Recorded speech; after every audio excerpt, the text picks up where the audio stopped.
भादो पक्ष कृष्ण अष्टमी को श्री कृष्ण जन्माष्टमी कहते हैं, क्योंकि यह दिन भगवान श्री कृष्ण का जन्म दिवस माना जाता है।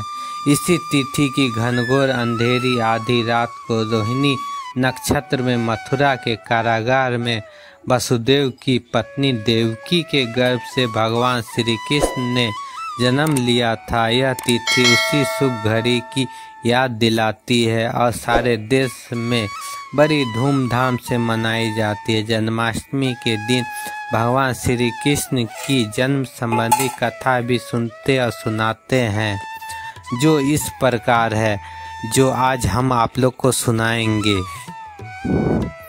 द्वापर युग में भोजवंशी राजा उग्रसेन मथुरा में राज्य करता थे।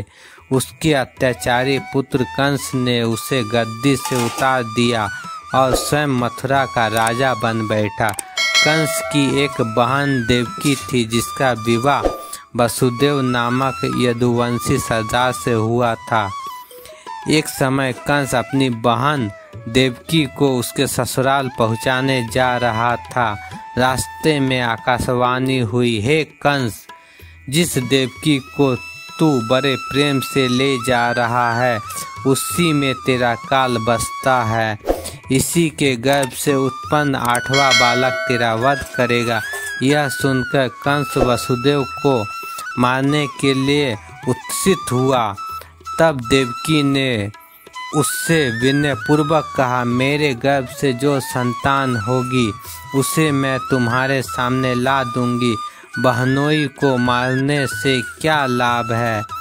कंस ने देवकी की बात मान ली और मथुरा वापस चला गया। उसने वसुदेव और देवकी को कारागार में डाल दिया। वसुदेव देवकी के एक एक करके 7 बच्चे हुए और 7 को जन्म लेते ही कंस ने मार डाला। अब 8वां बच्चा होने वाला था।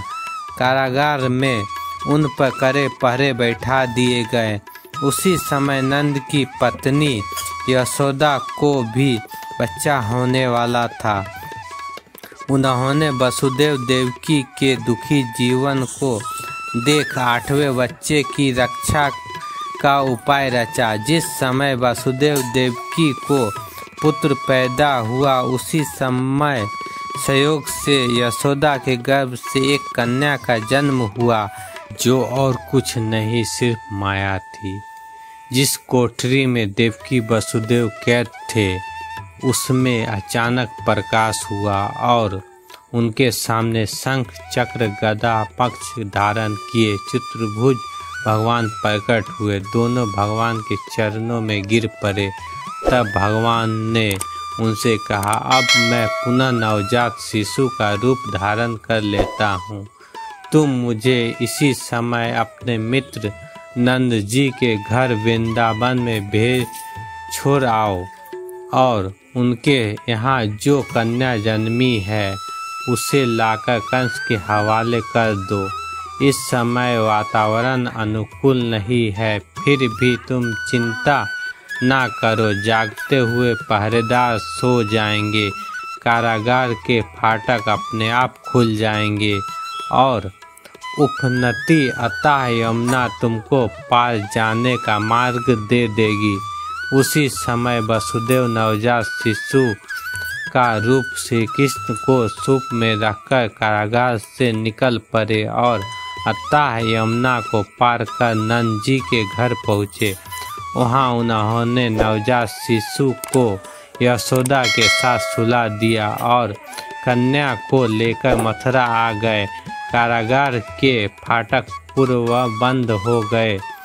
अब कंस को सूचना मिली कि वसुदेव देवकी को बच्चा हुआ है। उसने बंदीगृह में जाकर देवकी के हाथ से नवजात कन्या को छीनकर पृथ्वी पर पटक देना चाहता, परंतु वह कन्या आकाश में उड़ गई और वहां से कहा, अरे मूर्ख, मुझे मारने से क्या होगा। तुझे मारने वाला तो वृंदावन में जा पहुंचा है। वह जल्द ही तुझे तेरे पापों का दंड देगा। यह है श्री कृष्ण की जन्म कथा।